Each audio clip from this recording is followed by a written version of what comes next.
Hello বন্ধুরা, যেই সব ভাইয়েরা বাড়ি করে দেশি মুরগি লালন পালন করেন তারা একটি রোগ সম্পর্কে খুব কষ্ট পায়।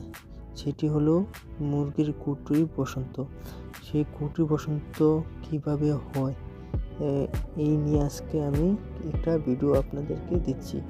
তো সেই ভিডিও সর্বপ্রথম গুটি বসন্ত হওয়ার কারণ হলো মশা থেকে গুটি বসন্ত হয়।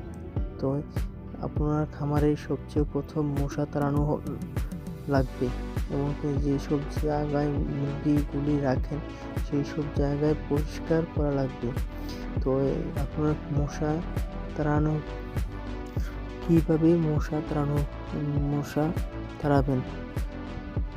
সবচেয়ে প্রথম আপনি ব্লিচিং পাউডার, ফিনাইল এইসব দিয়ে স্প্রে করে দেন, মশা অটোমেটিক চলে যাবে।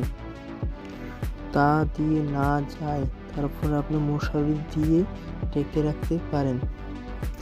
এইভাবে এই কাজটি করলে আপনার মুরগির গুটি বসন্ত হবে না।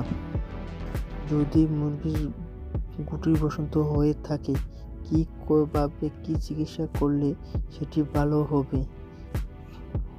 হবে? চুন, পটাশিয়াম, হলুদ এই 3টি জিনিস একসাথে মিশ্রণ করে ডেইলি 3 বার আপনার যেসব স্থানে মুরগির গুলি বসন্ত হয়েছে সেই সব স্থানে আপনি ডেইলি 3 বার লাগানোর পর একটি অটোমেটিক 3-4 দিনের মধ্যে ভালো হয়ে যাবে।